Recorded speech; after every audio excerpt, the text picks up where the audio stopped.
Welcome to LiveDaf, your online Daf Yomi Shir. Shalom Aleichem. Welcome back to today's Daf Yomi, Maseches CHULLIN Daf Lamed Beis. We begin on Lamed Aleph Lamed Beis on the very last line. Amar Rava, here comes a new halacha. Says Rava, Shachat Para, V'Shachat Behema Acheres Ima. Rashi explains, this Gemara is based on a well-known halacha that when one is involved in processing the para aduma, whether shechting the para, etc., he must be single-minded. He has to be focused, without any other activities being done at the same time. So he can't do two things at once. He has to focus and only do the activity regarding the para aduma. Otherwise, it will disqualify the para. It will become pasul. So if he does another malacha alongside the malacha of the para aduma is now pasul. Now what happens if he decides to shecht wholesale? He's going to save time and he's going to do the shechita of the para aduma together with another animal alongside it, in one swoop, in one cut.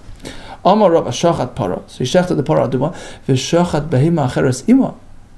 He decided to shecht another behema alongside it, in one sweep, in one swoop, in one cut. Le divrei hakoil pesula, all agree the para aduma is pasul. Now, le divrei hakoil, all, who does all mean? So this refers back to yesterday. We had a machlokes between Rabbi Nassan, who says that when one shechts without kavana, it is a valid shechita, a regular animal. He does a shechita without intent. The animal is permissible, it's a proper shechita. Rabbanan disagree. They say you have to have mindfulness. So back to this story, where there was another animal alongside the para aduma and both got shechted simultaneously. So regarding the second animal, the CHULLIN animal,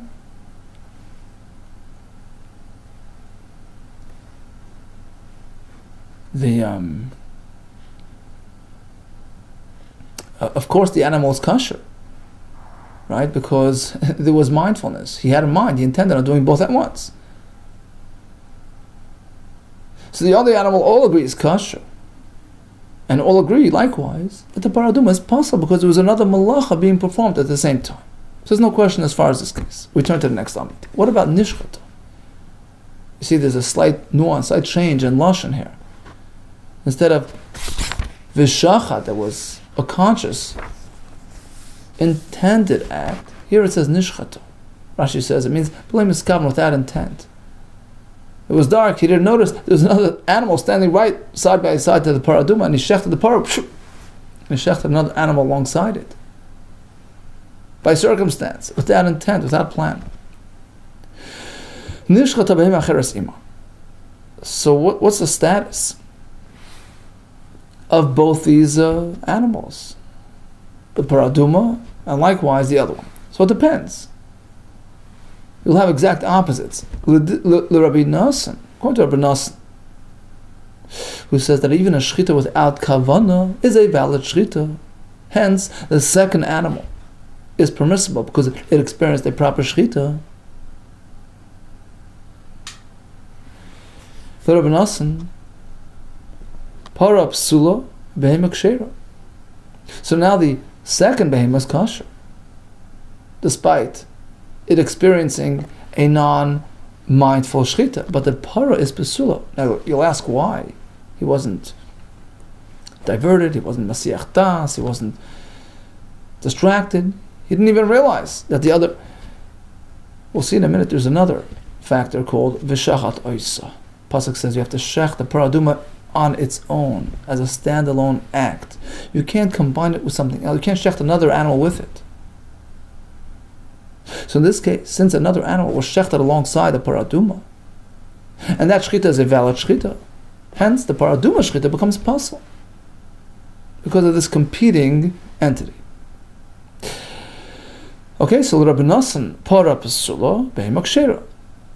The para is pasul because the second shechita on the other animal is kosher, and that now presents a competing, interfering entity with the paraduma. It's no longer a separate shechita. It's no longer in fulfillment of a shachat ha'isa. However, the Rabbanon, the tables turn, just the opposite. The Rabbanon who say that shechita without kavanah doesn't really count, so the second animal is not properly shechted. Hence, it does not present a competing, interfering entity to the paraduma.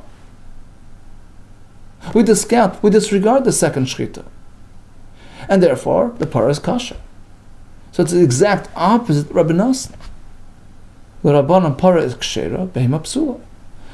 Says the Gemara pshita. I mean, these are just simple equations. So we already know both ideas, that while being involved in the paraduma, you can't do a different malacha. We also know that v'shachat oisa means you have to shech just the parah on its own. So these are just, variables based on those well-known principles. Why get into it? Pshita. Says the Gemara, it's not so simple. And there is a point here that has to be clarified. There is a point in mentioning that second halacha, that when the accompanying animal got shechted unknowingly, that according to Rabbi Nosson, since the second behema is kosher, the parah becomes pasul. It's strichli. There's a point in teaching us this, this halacha. It's not so simple. Why? Perhaps I would say. It's true, the pasuk says, v'shachat oisah amar Rachman. The pasuk stipulates the shechita has to be strictly on the paraduma without accompanying, animals. As opposed to doing a shechita simultaneous to the parah and its accompanying, animal. But perhaps that's only when the second animal is a paraduma as well. That will form as a competing entity to the first paraduma. For instance, how does that happen? You decide to shech two paradumas side by side. That's inconsistent with v'shachat ha'isa. But aval behema de CHULLIN. But if alongside the paraduma you have a behema of a different ilk, a totally different brand, just a regular mundane animal, perhaps that's not going to form a competing entity. Perhaps that's not inconsistent with v'shachat ha'isa. And perhaps it does not invalidate the paraduma. Kamashmalan comes the Gemara and says it does. A shechita is a shechita, and if there's another shechita happening at the same time, it invalidates the paraduma. Okay, one more case. Chatach dalas ima. If alongside the shechita of the parah, he also cut through a dalas, a pumpkin, and it was done consciously, knowingly. So that's a foreign activity, a foreign malacha. It's being done at the same time. Presents as a distractive element. It's possible. The all agree the paraduma is not possible. However, nechtach dalas ima. Unbeknownst to him, there was a dalas sitting alongside the paraduma, and he cut through the paraduma. He hit the dalas as well and cut it. There's no distractive element here. The all agree the paraduma is perfectly fine. Okay, so again, let's recap this Gemara, which is based on two simple principles. One is that malacha invalidates the parah. If he's doing something else alongside the parah, it passes the parah. And secondly, it has to be a singular act of shechita, as opposed to shechting another animal alongside the paraduma. So that will invalidate the paraduma, provided the second shechita is a valid shechita. Okay, let's move on to the next Mishnah. We will now elaborate on the so-called shehiyah, pausation. If one stops and takes a break in the middle of the shechita, it will invalidate the shechita, provided the pause was a substantial pause. Now, what is the shear? What is the time frame for shehiyah? We'll see that in a minute. First example is nafla sakin. He's shechting, the sakin slipped out of his hand, dropped down, and he bent down to pick it up, and he resumed the shechita. That's shehiyah. He paused. Nafla kelev bin, or his shirt fell off and he picked it up. Hishchiz is a sakin v'af. Another example. He sharpened his knife in preparation for the shechita, and it was a strenuous job, v'af, and as he's doing the shechita, he got utterly exhausted and he had to stop to take a break. And luckily for him, his friend was standing by and filled in for him and completed the shechita, but there was a shehiyah, there was a break in the action. What happens? It depends how long the break is. Im shaha kadei shechita, if that pause, that break, was long enough to accommodate a full shechita. So suppose a shechita takes 20 seconds, right? It was a 20-second break, long enough to do a full shechita. That constitutes shehiyah, and the shechita is psula. According to Tanna Kama, it's based on how long it takes to do a shechita. The time frame of shehiyah is not based on how long it takes to shecht, rather the length of time it takes to examine the knife. Ma'ikadei shechita asked the Gemara, what does the Tanna Kama mean when he says the time it takes to shecht? To finish this shechita or to start a new one from start to finish? Amarav kadei shechitas be'macheres. Rav explains, it means the time it takes to shecht a full animal, a full 20 seconds. Amrilei Rav Kahana, Rav Asay, they asked Rav, what exactly do you mean? Does it depend what he's doing now? Meaning, that 20-second time frame, which is as long as it takes to shecht a behema, would that constitute shehiyah strictly when he's doing a behema now? He's shechting, maybe he stopped, so if he stops for 20 seconds, that. But what about if he's doing a bird, which takes only 10 seconds to cut? Does that work with the same shehiyah time frame? Or perhaps it's a bird to a bird, an animal to an animal, right? It's always parallel. Shehiyah by a bird is the time it takes to shecht a bird, which is only 10 seconds, and by an animal it's 20 seconds.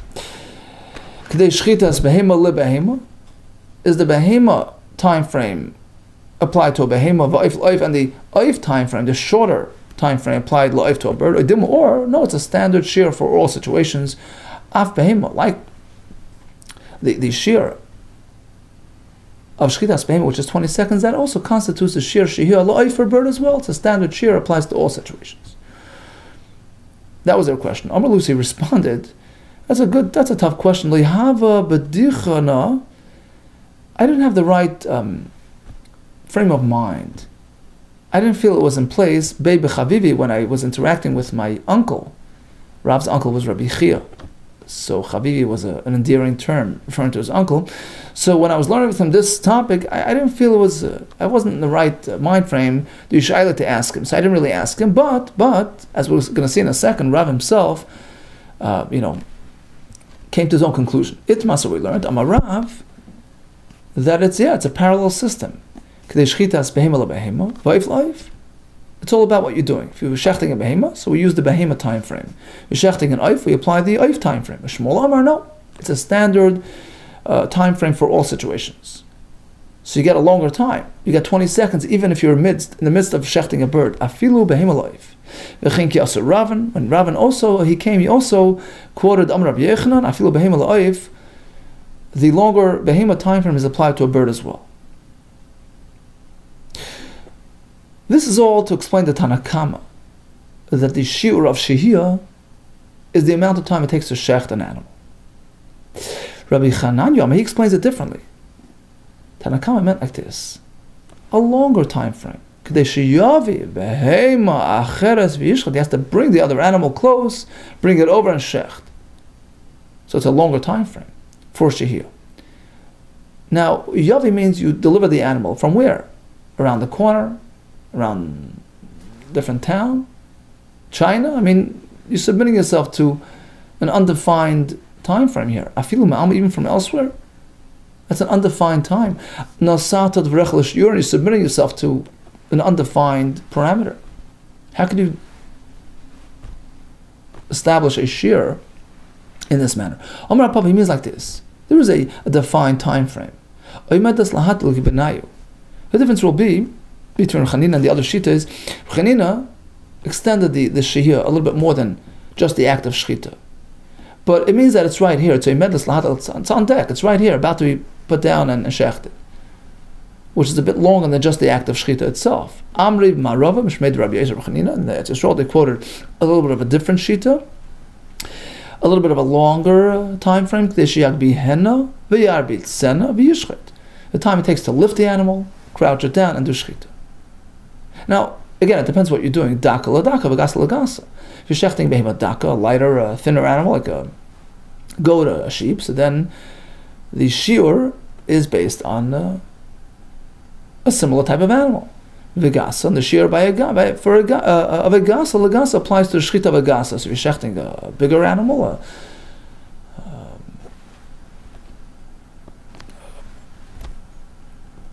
an ox, a cow, so the shiur is based on the length of time it takes to handle a behemoth gasa as well. Okay, so this was all regarding the Tanakama shiur of shehiyah, which was presented in the Mishnah as Shah Kadesh Shechita. What exactly is that?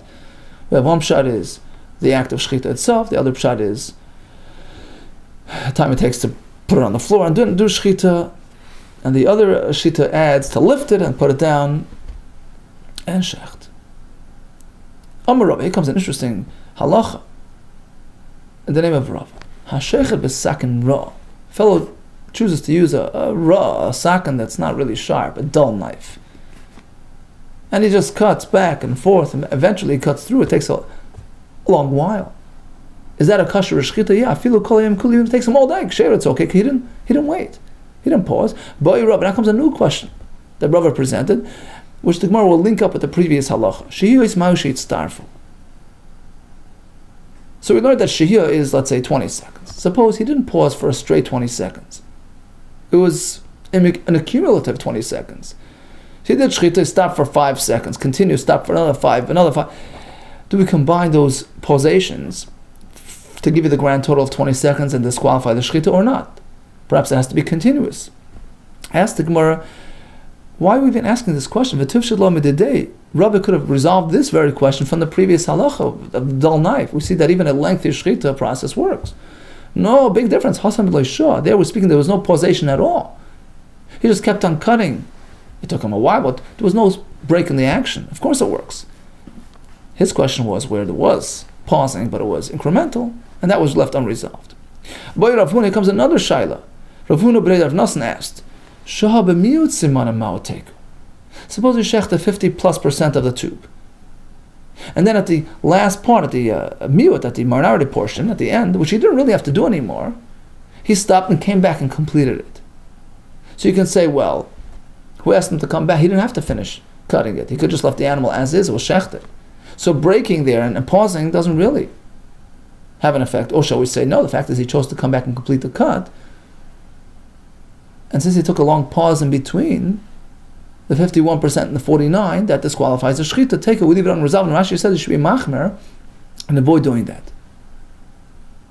He says, interesting, he says that if a fellow finds himself in this type of situation, he did 51%, and he took a break and he wants to go back because he sees the bird hasn't really expired, so you should kill it in a different way. You should expedite its expiration differently rather than going back and completing the cut, because that would work against himself. He would be invalidating the whole process.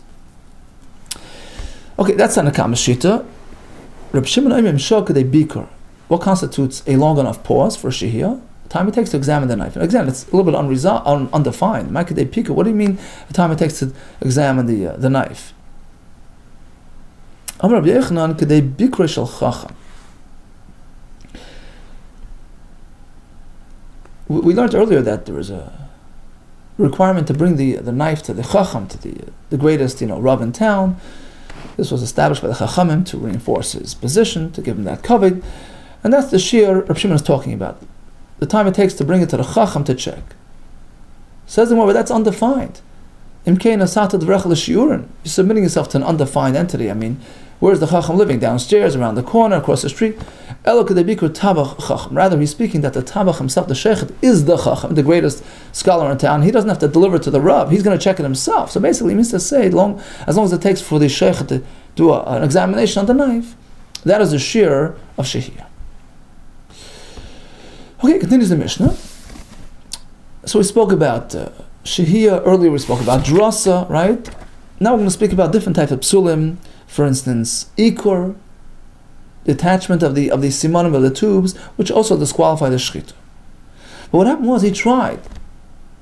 He got started. Shachat as haveshet. He cut through the veshet, which is the esophagus, the food pipe. Upasak as a gargaris. Then he snapped off the gargaris, the windpipe. Or the opposite. Upasak as a gargaris. First he severed the improperly severed the gargaris, and then he shechted the veshet. Or he shechted one of the two tubes, and he waited until the animal expired. Fourth example, this is chalada. He slid his knife. Right? So he had the two tubes, he slid the knife beneath the second simon and cut upward, and then he came back to the top one and went down. That's chalada. In all these cases, where the shchita was an unsuccessful shchita, was a bungled shchita for various reasons, what is the status of the animal? You certainly can't eat it, but we still have two options. Is it a nevela, like a dead animal, it's metame, or is it merely like a treifa? We consider like an injured animal that went through some sort of shchita, because after all he tried, he did one simon, right? So perhaps it's not a nevela. It's a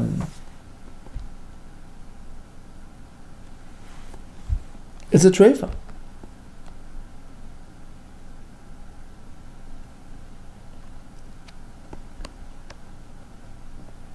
Because some of Harshim explain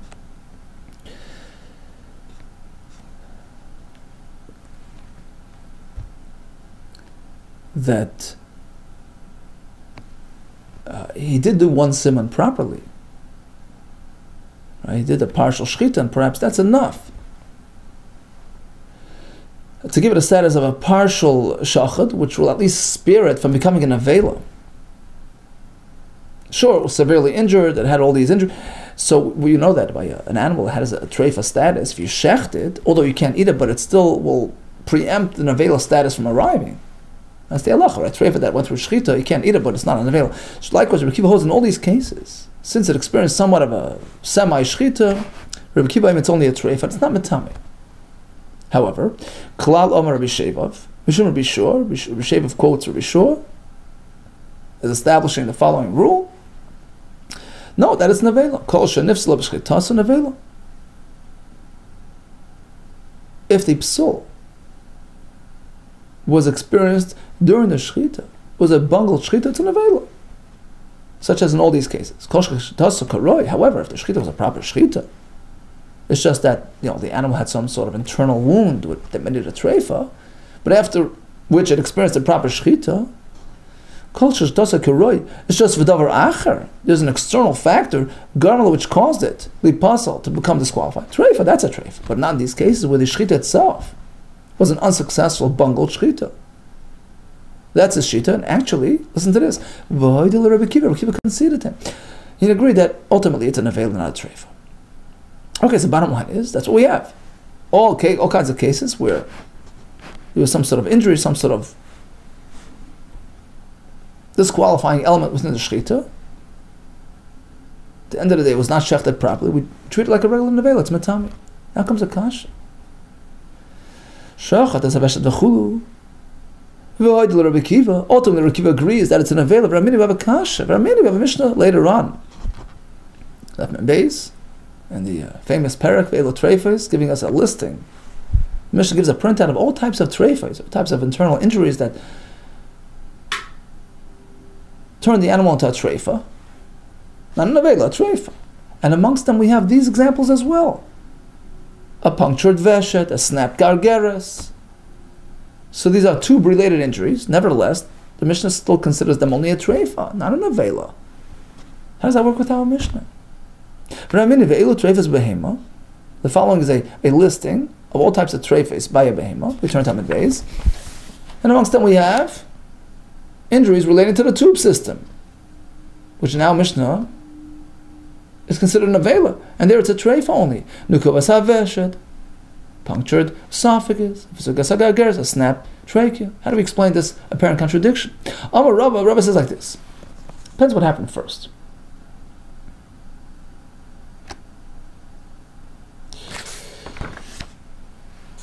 Sometimes it could be an avela, sometimes a treif. Loikash. Here's the answer. Kan sheshachat b'seif pasak. In our Mishnah, he began the shchita. He cut through one tube and then he snapped the rest. that's an avela. Because the shechit itself went ari on him. As opposed to the other Mishnah, which is speaking that the injury occurred before shechita. Kansha pasakal b'seif shachat. Mishnah there is speaking that he snapped the gargaris and then he did shechita. In that case, it's only a treifa. Because there was no disqualifying element within the shechita process itself. The disqualifying feature arrived prior to shechita. So it doesn't really bungle the actual shechita. Rather, we treat the shechita as a proper shechita, in which case it spares it from being an avela. And the Gemara explains. Shachat, in the case where you started shechita ul b'seif pasuk and then the other part snapped, nifselas b'shechita. That's considered an unsuccessful act of shechita, in which case it's an avela. But pasuk, if you first snap 1, 2, b'seif shachat, then you shechted the other, kidavar acher garam lo the pasal dami. That's treated like as though there's another external factor coming in the way, getting in the way of a kosher animal. But the actual shechita was a fine shechita, in which case it spares it from being an avela. So according to Rava, it depends what happened first. Eisvei Rav Acha Bar Huna, he asked a question to Rava. Let's take a close look at our Mishnah. You'll see that this whole sort of arrangement is not really going to fit with the words of our Mishnah, because our Mishnah actually relates to both types of cases and still considers it an avela. Whether the snapping happened after or before, in both cases the Mishnah says it's an avela. How could you differentiate? Let's read the Mishnah. Shachat asa veshet, upasak asa garis. Okay, that's an avela. But then comes pasak asa gargaris. So the injury occurred pre-shchita, and then he followed v'achakach shachat asa veshet. What does the Mishnah say in avela? Apparently, even if the injury occurred prior to shchita, that doesn't really help him much. Oh no, Ema, we can say ukvar shachat asa veshet miikar. The Mishnah doesn't mean that it happened this way. It means that the Gagara snapped, ukvar shachat, after he already did the veshet. So in fact, it's speaking that he started the shechita and then it got bungled, that's why it's an avela. Consistent with our differentiation. Amalei, so he says, no, shtei tshuvas b'dar. I have two arguments on this. Chadadainu kamaisa. Firstly, if that's the true understanding of the Mishnah is just repeating itself, citing two cases which are pretty much identical. He cut and then he had an injury. So why the repetition if it's exactly the same case? Void furthermore, the Mishnah says afterwards he cut. How could you say it happened before? He writes as Rava. Let's backtrack from our attempt to differentiate between Elam and Rava. Okay, so you have a question, a contradiction, and our Mishnah it says nevela. The Mishnah over there says treifa. No, the Mishnah over there agrees that it's an avela. Elam Rava elu asuras katani. The Mishnah there is simply printing out all the forbidden animals. But really, the Mishnah is covering two categories. Some are merely treifa, but some whose injury is more severe, more relating to the tubal area, which is its source of life sustenance. There, it's really an avela. Because an injury that occurred with the simanim make him an avela. Elosurus katani. The Mishnah is simply giving us a banner. The following are aser. Some are because nevela, some are because it's treifa. Veishman nevelas, veishman treifas. It's fully consistent with our Mishnah that the injury that occurred with the simanim make it an avela. Well, if that's the case, the Mishnah is covering even avela. Why doesn't the Mishnah add another couple examples of severe injuries that are considered an avela? We could also include Chizkiya's case. The Chizkiya also gistra, if he cut through the animal, cut it in half. Nevela, it's called an avela, even though it's exhibiting signs of life. It's an avela, it's matame. We look Shavnami der Belazar, or Belazar's halacha, the Belazar nitla yorech v'chalal shela nikar. The hip was dislocated, and the cup and underneath it is visible. Nevela, it's treated like a dead animal, even though he's walking around, he has no life. So why weren't those included in the Mishnah? Well, says the Gemara, the Matama Kiktani Nevela to Matama Machaim. The Mishnah will only discuss animals which have experienced a severe situation, which turns them halachically into Nevela, but not instantly. They're not going to be considered sources of tumah. They're not going to generate tumah during their lifetime. It just means to say that they're so severely injured that if eventually Even if they're shech, they're considered an avela. But not while it's still walking around. Of an avela, the matame machem lektani, which doesn't talk about such severe cases like slicing the animal into two, etc., which are considered like instantly dead, to the point that they generate tumah even when they look like they're alive. So that's the severe, case that the Mishnah will not relate to. In that listing, at least. Okay, fine. So we set them apart, but ultimately the Mishnah will and does relate to nevela issues, such as punctured esophagus and a snapped trachea. Exactly like our Mishnah says. Okay, so we concluded this approach, which is Rava's approach. The question has a simple answer. It's not a contradiction at all. True, and our Mishnah says that these injuries present in the tube area, the veshet and the gargeris, constitute nevela. That's fully consistent with the Mishnah there, which also relates to these treifas, but actually they're considered nevelas, which the Mishnah will addresses as well. Rabbi Shimon ben Lakish Amar, he has a different answer to the question. He says, Kan sheshachat mokim chatach, regarding the apparent contradiction between our Mishnah, which says that it's an avela, whereas the Mishnah there considers it merely a treifa. You know what? It depends where he did his shchita. Kan sheshachat mokim chatach, our Mishnah, which considers it an avela, speaking that he slit his knife right into the pre-existing slit. So let's say the gargeris was already partially split. He slid his knife right into there and continued. He extended the injury, so to speak. So there's no act of shchita. We just have a bona fide injured animal, which is an avela when it dies. Sheshachad mokim chatach. He continued his shchita right in the hole. Kan, whereas the other Mishnah, that will not regard it as an avela. That's because it was a proper shchita. Relatively proper shchita. You know why? Because he cut an inch away from the pre-existing split. He started fresh. He did a fresh new cut.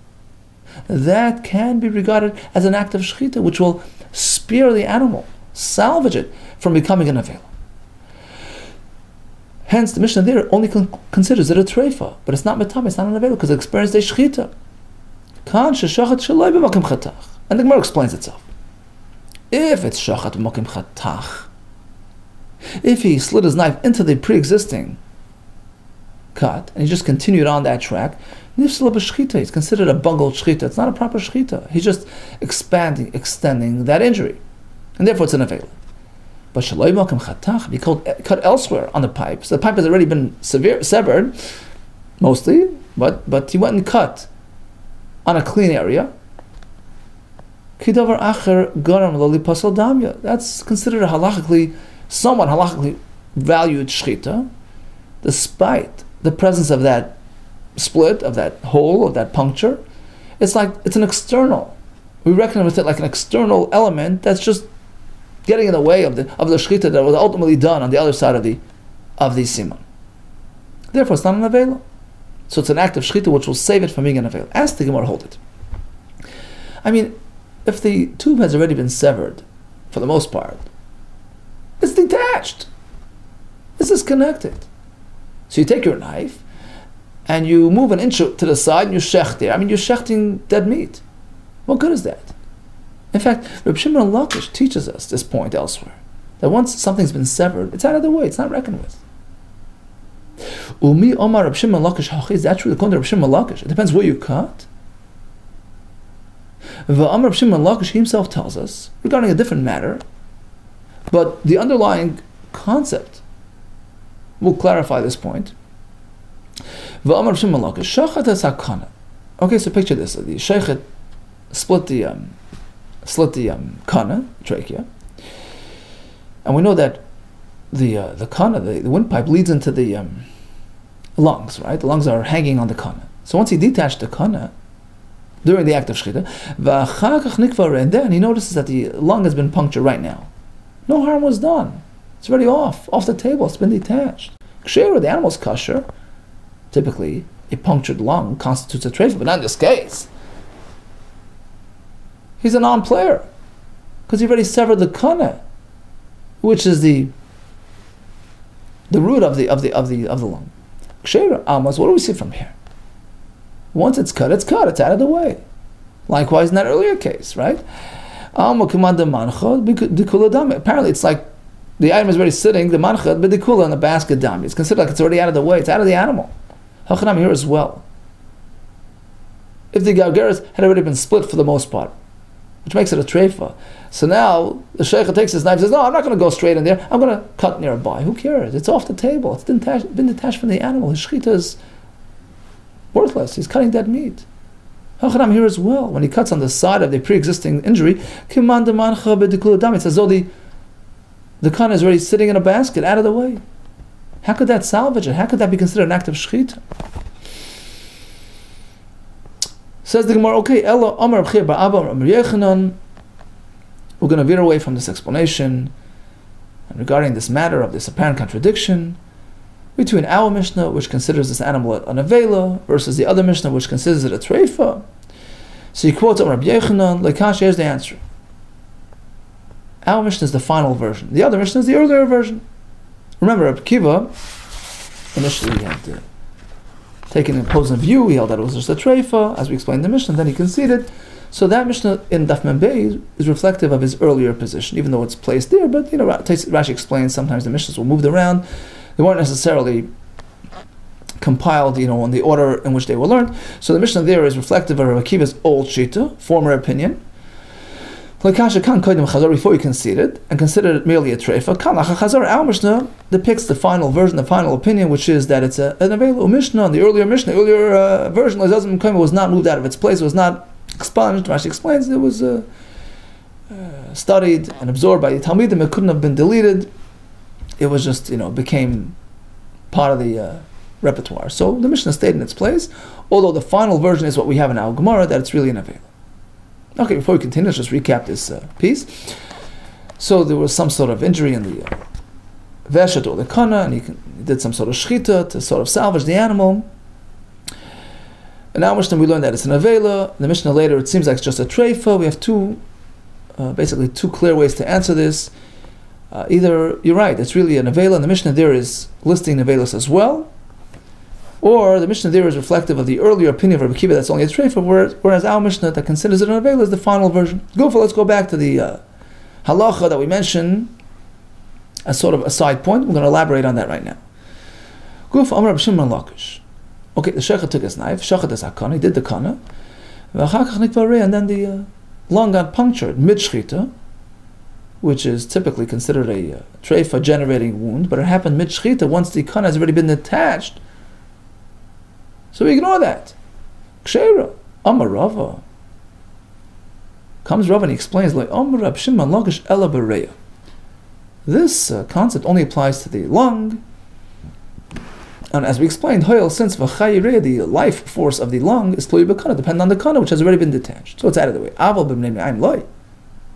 But suppose he slices the kana, and before he gets to the esophagus, which feeds the body and supplies the bnei me'ayim, the intestines, with their material, before he got to that point, the bnei me'ayim, the intestines have been punctured, which is also a treifa generating issue. In that case, the animal is not spared.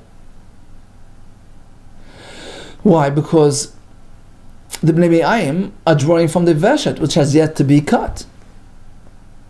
That's fully intact, in which case treifa would apply there. Now, what's the chiddush here? Why would I think otherwise? And Rashi explains, because after all, the animal's already mid-shchita. You would think perhaps, treifa, these types of issues, too late for that. Treifa is something that applies when the animal's in full force, full life. He experiences an injury, that makes him a treifa. But here he's already half cut, he's already half shechted. He already did the kani and the way doing the veshet, and then treifa happens. Who says there's harm done? There is. That's a shit. Maskav Rabbi Zera. Come to Rabbi Zera and ask exactly this question. It's too late to become a treifa. He's already half dead.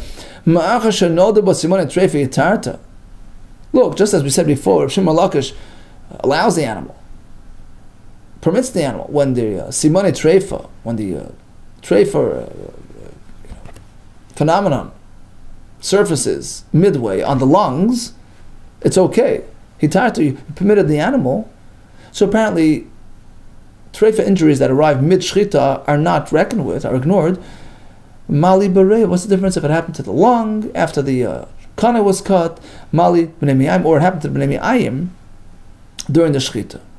Once the animal is being shechted, in any case, its life force has been diminished, so the whole treifa concept doesn't apply. That's his opinion.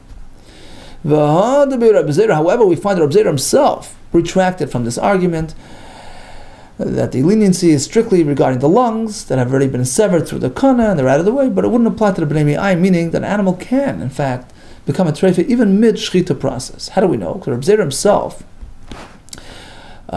related to this phenomenon. The Reb Zera himself had a question elsewhere, and from that question we can deduce that, in fact, he reckoned with this issue. So his question was like this. Nikfu b'nei me'ayim ben siman l'siman mao. Oh, so actually it's this very case, but he was asking regarding a different, application. Basically, he had a shaila that it was ben siman l'siman. Okay, the sheikh had shechted one tube, about to proceed with the next one. At that point, a bullet came flying, nikfu b'nei me'ayim, and the intestines got punctured. Mao. What is the halachic status of the animal with respect to tumah? Now, before we continue, Rashi explains, really, every shchita is meant to accomplish two things. It has two objectives. First of all, to permit the animal for consumption. Secondly, to spare it from becoming tummy. To preempt the nevela status from arriving, right? So it has two objectives. Now, in this case, where he shechted the first siman, the purpose was both objectives, for consumption and to spare it from becoming an avela. But after that cut, the behemoth now experienced an injury which makes it a treifa. It's no longer fit for consumption. That's a given. So just stop for a quick second. Who's speaking? Reb Zera. Oh, clearly Reb Zera concedes that the animal can become a treifa midway. Okay, so he clearly retracted his earlier opposition. That's the point that we're aiming at. But in typical Gemara fashion, a classic sugi fashion, we're now going to shift over to this case and elaborate on it. So it certainly becomes a treifa, you can't eat it. But the question now is, will it become an avela? Shall we say, no, of course not, because he's continuing, he's going to shecht a second siman in a second. That's a shchita. Or shall we say, no, you can't combine the first cut with the second cut. They have different objectives. There are different tracks. The first cut was all-encompassing, was going to accomplish two things, heter achila and tahara from nevela, whereas the second cut can no longer address heter achila, the animal's a treifa. At most, to prevent it from becoming tamei, perhaps you can't combine these two parts of the shechita with each other. They're in different tracks. Mi mitzdarev siman rishon siman sheni, can we combine the first siman to the second siman, despite the differences, l'tar de nevela, to spare it from becoming an nevela? Perhaps you can't. They're dissimilar. Okay, and the response to Reb Zera's question was, hold it. This has already been discussed elsewhere. Lav haynu debay ilfa. Wasn't ilfa talking about the same very question? So Rashi explains, this is based on a Gemara later, the unborn animal within the mother animal that's being shechted becomes mutter. But let's say the unborn pokes his hand out, so it can no longer be covered by the mother's shechita, it becomes like a treifa. And the question is whether it also gets the status of nevela. It's been expelled from the shechita process and perhaps has a din of nevela. Why would I say that? Again, because this happened between one siman and the other. The unborn animal poked his hand out, bein siman between one siman and the other. So he shechted one siman by the mother, out comes the hand, then he continued with the next siman. So certainly you can't eat it. But we'll have a din of nevela. Because again, the two siman are dissimilar. The first siman potentially was going to be matter everything, for eating and for tahara. Whereas the second siman can no longer accomplish edibility because the hand was poked out of the area, so it will not become edible. At most, it can spare it from being an avela. So that's the question. Mao, can you combine both simanim to achieve at least that much? Right? The Gemara explains on the next Amud. Siman Rishon, Siman Shein, Latar Medin Avila. Can we combine the first to the second Siman to spare it from Medin Avila? Perhaps not. Now, Atkan Le'Yiboilan, El Latar Medin Avila. So this was a response to Reb Zera's question, who likewise wanted to know whether you can combine the similar, elements of the Shechita process. But at the end of the day, what pertains to us is that Reb Zera clearly did not permit the eating of this animal that experienced a treifa experience during the Shechita. Clearly, Reb Zera did retract his earlier opposition to that concept, and he conceded that in fact an animal can become a treifa even mid-Shechita. So that's the conclusion. It's clear that Reb Zera only had a question regarding, whether or not it becomes a nevela. El taram de nevela, the spirit from being a nevela. Aval ba'achila asur, but certainly you can't eat it.